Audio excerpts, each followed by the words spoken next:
What do you got for me? What's wrong with you people? I got nothing for you. What's wrong?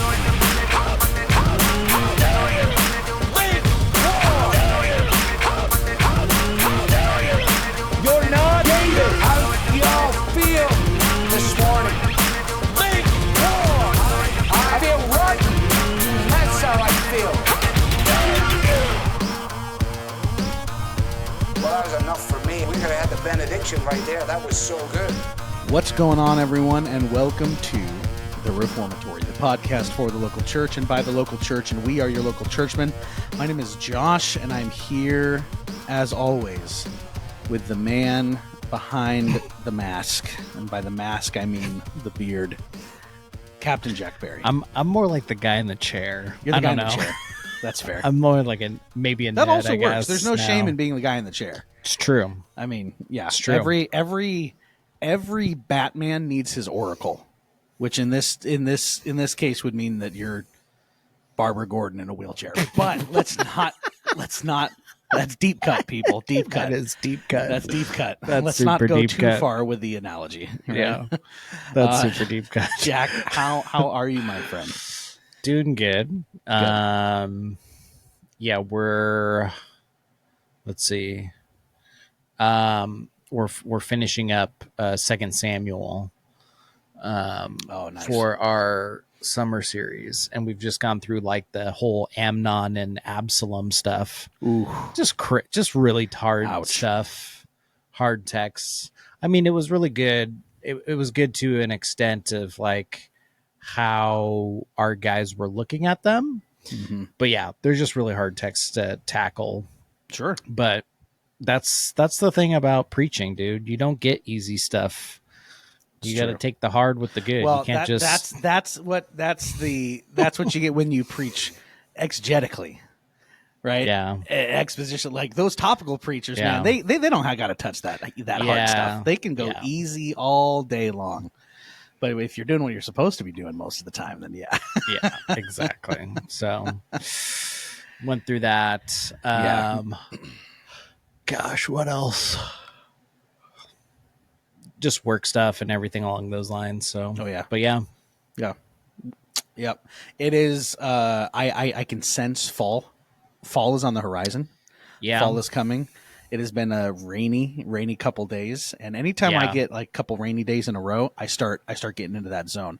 Like Mhm. I'm not gonna say I go full pumpkin spice white girl, but I get like this year more than any other year, perhaps, Jack. I understand the draw. I understand the pull. Like I'm feeling fall this year. I really am. I am done with summer. fall. I'm feeling it, Yeah. man. I'm about ready to go get my own like puffy vest and Han Solo boots. Oh man, Like I'm telling you, man. Like I get it. No, with me, it's just it's flip flops with jeans and then a flannel. That's the P&W look right there, or those Dang. or cargo shorts. You get those cargo shorts. We're going full P-dub, full P&W. yeah. I'm mostly err on flannels, but I mean that's just me. Flannels So, are where it's at. Flannels yeah. are where it's at. Jack, we got a fun topic to talk about today, which I'm looking forward to because I feel like it's just been a lot of heavier stuff recently, and everywhere you look, it just seems to be heavy stuff. We're going to talk about fun stuff today. Yeah. I want the next couple eps to be fun, especially when we're leading into. I mean, we're gonna be. This drops in. I think. Will it be September when this drops? No, It still won't be August. Still be August. Dang it. September is like next week. That's true. But we're close. Leading up to Reformation Month. Yeah, next Lord's Day is is September 1st. Now so. we're talking. Yeah. We're talking. But Jack, before we hop into our topic today, my friend, why don't you please give us the Reformatory Cigar of the Week? What do you got for us? Yes. So this is the last cigar in our August is for AJ. Mm-hmm. Spoiler alert. I'm thinking about this. Okay. I usually would say stuff like this on the potluck, Okay. but I feel like September needs to be for Southern Draw this year. Dude. See, that just means bummer. because that just means I got to go get some Southern Draw stuff. Yeah, because Yeah. lately I haven't smoked Southern Draw a lot, and I feel like we need to revisit that for Agreed. September. Oh, agreed. So Yeah. but before we get into September is for Southern Draw, we have to finish up our August is for AJ Fernandez. Yeah. And this one is surprisingly a last good pick. So this is the cigar I'm kind of recommending here is the Enclave Broadleaf Churchill.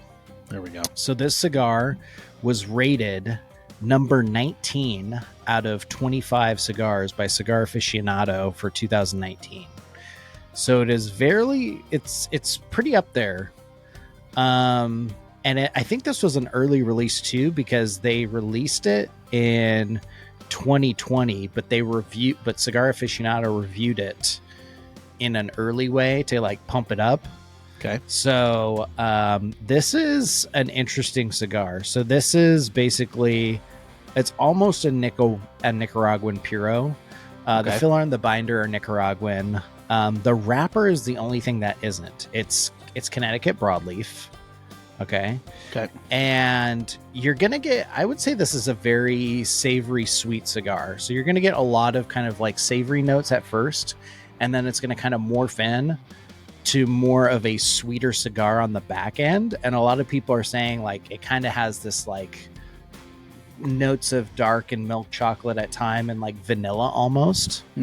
So very interesting cigar. I've smoked different Enclaves before, and they're pretty consistent with flavor profile and everything like that.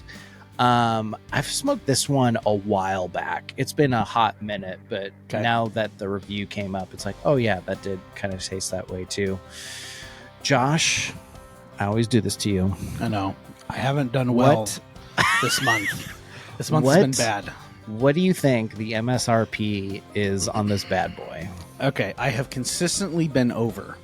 I've consistently been over, so I'm going to deliberately go under on this one. I think it's a Churchill, specifically for the Churchill. See, okay, that throws me off again, though, because they normally cost more. Okay, $9. Straight 9. You're within the MSRP range. Yes, finally, I ended August on a win. So the MSRP range is anywhere from 9 to 11. I'll take $11.50. Yes. So, and for a Churchill, that's really good. And for the one of the top 25 cigars of 2019, I'll take that as well too. I was on the fringe, but I scooted in. Yeah. All right. I meddled. I'll take it. So yeah, that is our last cigar. That for August is for AJ. That is the Enclave Broadleaf Churchill. There it is. There you go. Well done, Jack. As always, rounding out August with an excellent cigar. As always, looking forward to September and Southern Draw. I'm excited about that. That's news to me, and I'm already excited because they have some of my favorite sticks for sure. Well, but ladies and gentlemen, that is the Reformatory Cigar of the Week, and you know what to do, my friends. Go and smoke to the glory of God. All right, Jack. So today we got a fun topic today. We're talking about hobbies. We're talking about finding enjoyment in hobbies and how that enjoyment should transfer or translate, if you will, also into good fellowship within the local church. And I really like this topic. This is all what do you say? All curtains down, right? Look behind the curtain. This was a topic that my wife Lauren wanted us to talk about because we were talking about like reformatory topics and things like that. And also in my head, I've been thinking like, man, it's been a heavy week just with just me personally in life. Everywhere you look on social media, things are heavy. So it's I wanted something fun and lighthearted, and I think this is a great topic. And I want to throw it to you first, Jack, and I want to chat about some of the hobbies that we have. Now, I know maybe with you it's the same with me, but like my hobbies have changed over the years depending on like my context and age and maybe like financial availability, right? But I want to know from you first. What are some hobbies that you get into? What are some things that you enjoy? Just you as Jack Barry. What are some things Jack Barry enjoys doing? I think obviously one of them would just be obviously indulging in some cigars. That's right. I think that's usually the go-to. I feel like that's out of the many hobbies that I used to have, I feel like that's the one consistent one that I have now. And then on top of that, we can talk about it a little bit more, but it's been a way in which you kind of can develop more and kind of bringing guards down a little bit in discussions, especially when you're like talking about life or trying to wade into the waters of talking about the gospel with somebody. So it is an interesting thing to observe how, especially in like cigar lounges and things like that, how much more willing, especially guys, are to talk about things that if you were in a different environment, they would not give you the time of day. Yeah. Like religion and politics, the two most like taboo things that you're not supposed to talk about in society are talked about openly and freely in cigar lounges. And Jack, I'll be honest, the vast majority of the conversations that I have with individuals, even if there's stark disagreement, they go really well. Yeah. Surprisingly, they do. And it's weird. It's like it's one of the only environments that I've found, other than obviously the local church, that I can have deep conversations like that and it not blow up. Yeah. Yeah. I've had some really interesting conversations. I haven't gotten too much into, like, I feel like every single time when I'm out in public, I feel like the Council of Nicaea is going to be brought up. I feel like that's just always on my bingo card somehow, some way. Because that's where they decided on the books of the Bible, right, Jack? Oh my gosh, dude! It's just the History Channel has ruined us, dude. It's like History Channel. There's more truth in Ancient Aliens than. Oh my gosh. I don't know about that either. But yeah, there's some very interesting conversations that have come out of that. Probably like the funnest moment I've had of recent times was probably when the Browns just got Baker Mayfield and they drafted him, and it was Monday Night Football and they were playing in Cleveland and they had the Color Rush uniforms on. Oh yeah. Which were just like all like this very dark brown and then these like really bright orange highlights. And their quarterback at the time, Tyrod Taylor, just went down and Baker Mayfield came in and just electrified, like literally, like I have never been that emotionally like high as a Browns fan in a while. And it was just, and I was at a cigar lounge. And like everybody was like, I was really hyped. I did not want to lose to the friggin' Jets, for crying out loud. Right. So yeah, there was just a ton of plays in that game that were really kind of memorable because like you're in that with people that are indulging in that hobby with you. Right. So there's like stuff like that I go back to. We actually had a question by one of our listeners wanting to know how did we first get into cigars and pipes and things like that? Because everyone has a story. Yeah. Like everyone has that moment or that thing that sparked the interest that it never went away. Does that make sense? Yeah. I mean, I originally started out in a really bad place smoking Swisher Sweets. I mean, sure. We all have a dark past when it comes to tobacco. So I mean, like at 18, like I would smoke Swisher Sweets, you know. Yeah. And then and then in college I progressed to like the Padron 1000 series. Wow. And that's where I feel like that's where I started to develop something. Right. As far as some sort of small weak palate. And I feel like the better palate I had was actually when I moved back to Tacoma in 2017, late 2016, and when I was like right near a cigar lounge, and I could just go there basically every day or every other day, Right. because I wasn't married at the time, Yeah. Yeah. and just really start developing my palate. And that's where I feel like I started to kind of like earn my spurs as far as like, okay, that's definitely good. Yeah. That definitely tastes like crud. Yeah. And there's not too many cruddy cigars. It's more along the lines of like, a lot of people just don't know how to blend cigars well. Some companies just don't know how to blend, and that's what makes them taste bad. Yeah. So, a lot of people just throw, tobacco into a cigar and say, poof, there you go. But that really doesn't complement to what you're trying to give the consumer as far as like a good tasting cigar and what you want to happen in it. So yeah, sure.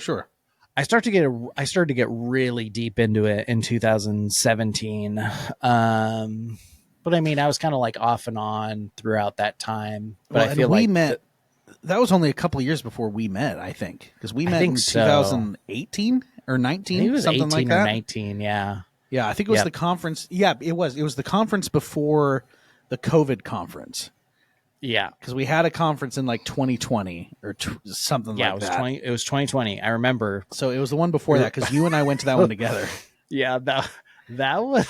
I remember getting called out from the stage for skipping his session out there because I was smoking cigars back with Travell. Oh my gosh! Someone said, "Yeah, the reformatory. They didn't even bother to show up." Josh, like, whatever. Dude, why you gotta call me out like that? No, I think I'm trying to remember if it was 2018 or 2019, because I do remember that conference specifically as well too. Yeah. And then, that I think, for a while, I think sometimes your hobbies can change really. Yeah, for and sure. Just how you mature as a believer. Because at one point I really wanted to go to like a lot of conferences and stuff like that. And I think just like that was a hobby, but then I think it morphed into more of like, I think part of it was certain missing pieces in my local church at the time. And that really kind of went away when my wife and I joined our recent church. That we've been a part of since 2021, I think. Right. So I think it's just, those things can change. Your hobbies can change over time.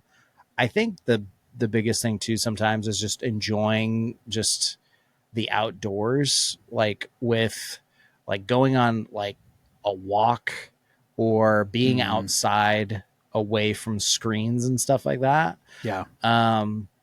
That's something that like this last Saturday, my wife was pretty on the, not on the great end of things as far as health stuff goes. Sure. And so I just took like my son, strapped him to my chest. Yep. Went out for like a 2.25 mile like walk in our neighborhood, then into a park area and then back again. Yeah. Or we take him, there's a place in Tacoma called Ruston Way or Point Ruston. It's really scenic, really nice. It's like right on the north end of Tacoma near Point Defiance Park, kind of in that area. You can see Mount Rainier. You can see a whole bunch of like scenic views of like not only the Olympic Mountains, but the Cascades as well. Yeah, I think that's been more of like a good hobby as well too, of just like going there. So more of it is like very, I mean that, and then I try to get some sort of collectible. Oh, okay. Lately, so it has been in the past. It was Pop Funkos were my jam. Funkos, dude. Yeah, the Funkos were Pop Funkos we all went through a Funko stage. Dude, I have boxes of them. And they're really great pieces. Like I have like quite a few of them in my office back in Seattle. Right. And they're a great conversation starter. And then I kind of like fell off of them because they just started producing so much more. Well, and they got super expensive. Like Yeah. the same thing happened to them that they happened to Lego. It's like, oh, adults are starting to get into this. Let's, for no reason other than that, let's charge 200% more. So, I mean, now I'm trying to figure out if I want to get into like, because now they're making, dude, Lego is on the up and up. Oh, sure. Like Lego is like trying to appeal to more adults with their sets. And they have a pretty good like miniature Millennium Falcon set. Yeah. That I might buy because I got a Target gift card and I might buy that. Oh, so yeah. Those gift cards, man. I am. But I grew up with that model making Lego mentality. Yeah, absolutely. Like my dad and I would make. My dad was on an aircraft carrier when he was in the Navy, so he did a lot of working on helicopters, and arming their rockets and missiles and stuff like that. And so we would make certain military helicopter kits together. That's cool. And then I kind of segued off into like just making Lego sets and stuff like that. So I think that kind of mentality kind of goes into, kind of what I want to do again. But absolutely. We'll see. But yeah, I think for me, I mean, my hobbies have definitely changed over the years. I think pipes and cigars have been there for quite a while. Like I remember that spark being lit when I was 12 years old watching Lord of the Rings, and Gandalf lights up his long wizard pipe. And I just remember thinking like, that looks so cool. Like I wanted to do that. That looks awesome. Right. And then, 10 years later, I bought my first pipe and I got some pipe tobacco, had no clue how to smoke it at all. But it was a really enjoyable experience. And I found that it not only is it personally enjoyable, but I also have found that it has yielded to many great times of fellowship. Right. Whether it be those cigar lounge conversations that we're talking about, or I would say even more real, more important, more authentic relationships within the local church. Right. Yep. And, you get times where you can sit around and share that time with somebody. That's some very unique time that isn't taken up by other things. Right now, there's nothing wrong with, if you're into, playing video games. I have some video games that I enjoy playing when I have time. I enjoy doing that more with other people. I just find it more enjoyable, right? I'm enjoying getting back into music, right? Like I've been getting back into music and putting out songs and things like that, which I actually, shameless plug, end of this month, August 30th, a new single is dropping on Spotify and Apple. Just search Josh Loftus and it'll be there. It's called When at Last I See Clearly. It's a song that I wrote for my grandma when she passed into the arms of Jesus. So I'm really looking forward to that dropping. But even in music, it's a very personal thing and it's something that I really enjoy, but I'm finding ways now to actually incorporate other people from church, and then I'm wanting to start writing some songs for church. And there's some very talented musicians and vocalists in our church that I want to be a part of that, right? Just because it's going to make it so much better, right? So hobbies don't necessarily always have to include other people. There are very personal hobbies that it's just fun to do, right? Because it's something you enjoy doing. But I think the Lord gives us interests. He gives everyone different interests, and everyone in some cases the same interests. And what I have found is that it's so enjoyable when you can engage in something that you already love doing. When you can do that thing with someone in your local church, it just makes it better. It really does. And if I can, enjoy smoking a pipe or a cigar to the glory of God, or playing, a video game for the glory of God, or making some music to the glory of God, listening to music for the glory of God, right? All of these things, all of these enjoyments that God has given us, he's given us because he loves us, he cares about us, and like a good father, he loves giving his children gifts, right? So he's given us ways to enjoy things. He's given us senses, right? He's given us the ability to taste, to listen, to see, and they're good. They're good. And when we engage in them with individuals in our local church, they get even better. Yeah.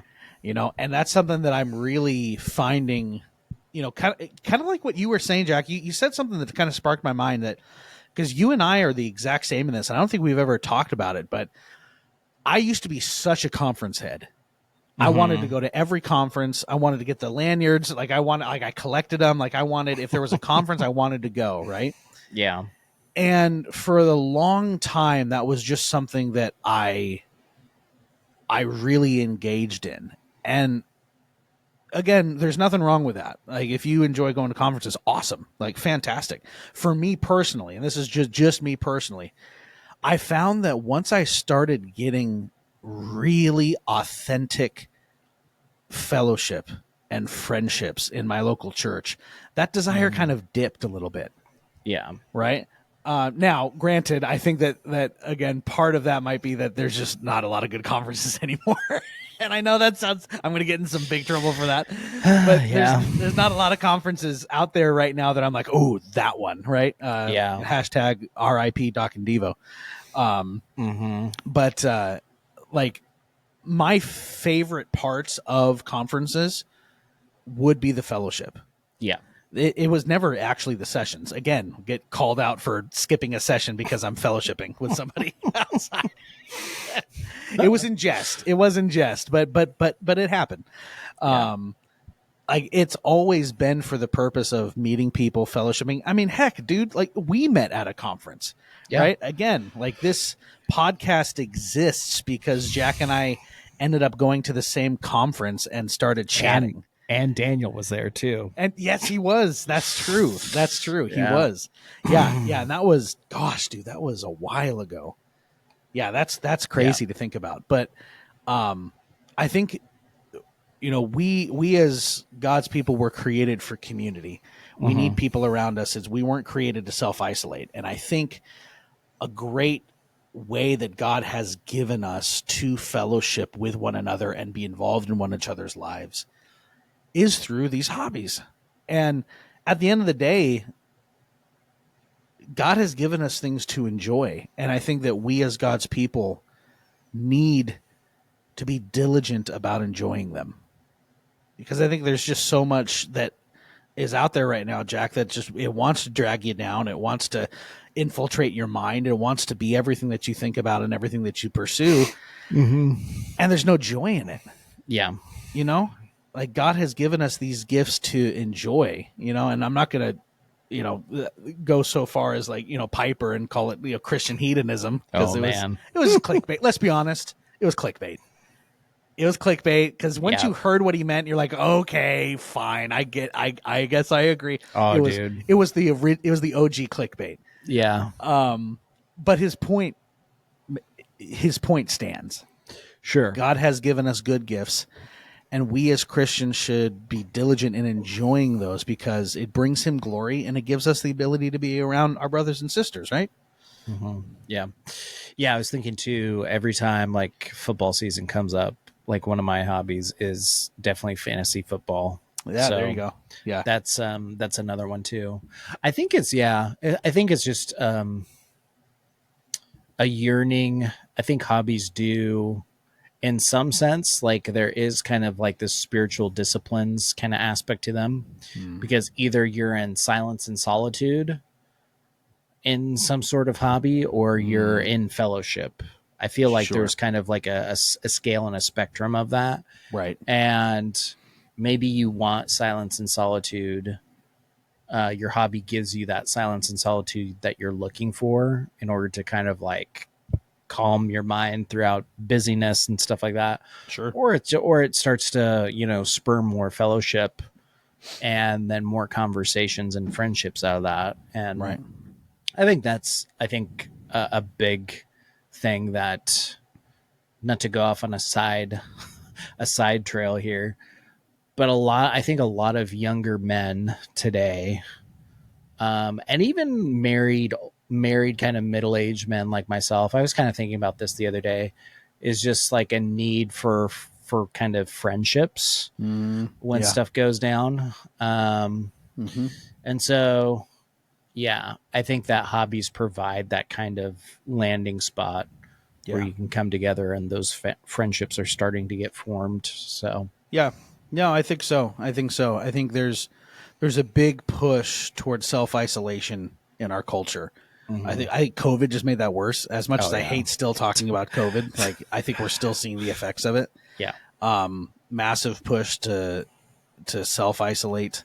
And I think there's just a spirit of, like, I would say, unhealthy individuality within our culture to basically like creates the mentality that you are just kind of on your own island and supposed to control everything that comes in and goes out, and there's no amount of real connection that comes from that. And I mean, we know what happens when we do that as Christians. It never ends well. It ends in disaster every single time. And I think we see that, and that yearning that I think everyone has to be part of something. I mean, the answer is obviously Christ. The answer is fellowship with him and his people. And I think hobbies and finding enjoyment in the things that God has given us to do is a great way to kind of break out of that shell and break out of that mentality. Because what I found, Jack, and we've talked about this before, what I found is that those deep relationships that I want, and those deep relationships that I want other people in my local church to have with each other, right? You can't just expect those to form right out of the gate, right? Yeah. That's just not realistic. That's not how it works, right? But what I have found is you get enough people together sharing enjoyment in a common thing, whether that be cigars, whether that be music, whether that be we're getting together and having some food and chatting, whatever it is, those relationships start to form because you're automatically in an environment where you're letting your guard down and you're going to let people in a little bit easier, right? And those relationships that I want formed happen naturally when it's flowing out of a desire for true fellowship and not some sort of fake, like, let's all get together and sit in a circle and like let's get deep. You know what I'm saying? I mean, and we've all been part of those Bible studies where it's the intent is we're going to be invested in each other's lives, and out of the get-go, people are asking you questions that you're like, dude, I don't know you. I don't know you. I am not comfortable having this conversation with you. Did I sign a waiver without knowing something when I get in here? Like, was there an NDA? It just doesn't work. But when we take those things that God has given us that we enjoy and that he's given to us to enjoy, man, those relationships happen a lot quicker. And it's a much more natural way for that fellowship to occur. And I prefer it. I really do. I think it's so much better than trying to artificially conjure something. Yeah, I think there's ways in which you can kind of skirt into the middle too. I think if you're focused in, like, so for usually we have a men's breakfast, like a monthly men's breakfast. Yeah. Yeah. And that's supposed to be just the starting point to the jump off to starting more of those friendships. So it's not like you're just kind of forced into it. Right. But there's also, like, you're gathering around, like, we're eating breakfast together. You're kind of starting those conversations.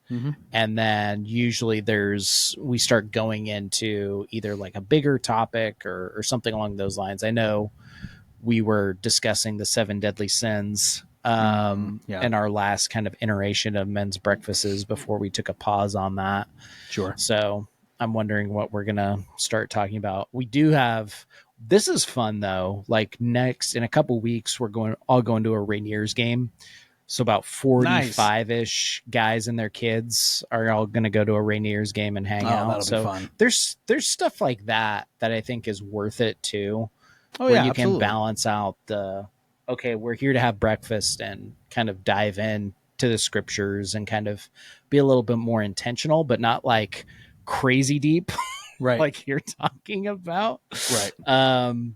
but then there's also the more informal kind of fellowship times that I think that you can balance out too. Yeah, but absolutely.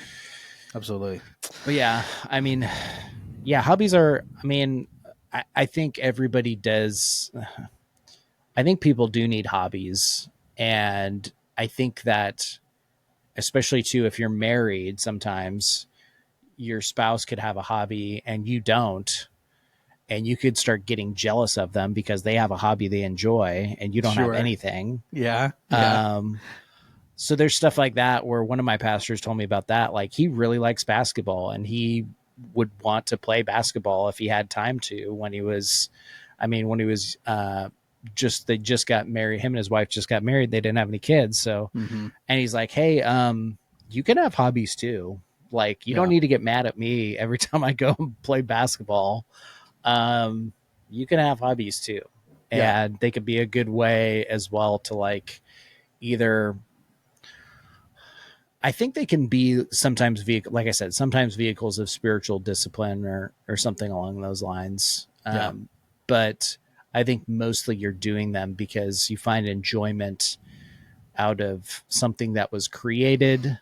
You're trying to find joy in that or fellowship. And so, Yeah. And if you want to hear more about how Jack and I balance hobbies with married life, well, you're going to head over to the potluck. Yeah, for that. seriously. You're going to have to head over to the Patreon and hear us chat about that. But man. listeners, even if you choose not to do that, let us know in the comments. What are some of your hobbies? What are some ways that you found those hobbies have kind of helped maybe some fellowship in the local church? I love hearing kind of what other people are into in terms of, like, doing things that they enjoy. Right. I want to know. Throw them in the comments, and maybe, who knows, as I got to make sure my wife doesn't hear this. Maybe I'll find something else I like. Like, I need another hobby, but you never know. You never know. We like to explore. But Jack, my friend, why don't you get us out of here?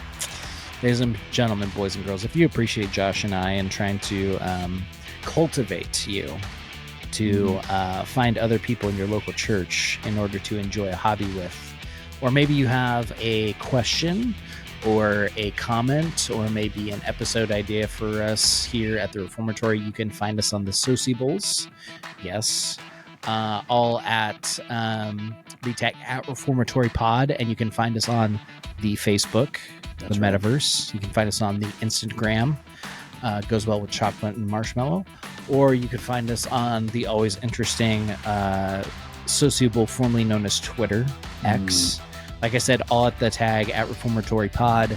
You can drop us a direct message, a comment, a like, tag us in posts, ask questions, give us some episode ideas, anything along those lines. That's right. As well, Josh, you can tell the people how they might see our mugs and support us in other ways. That's right. See our mugs.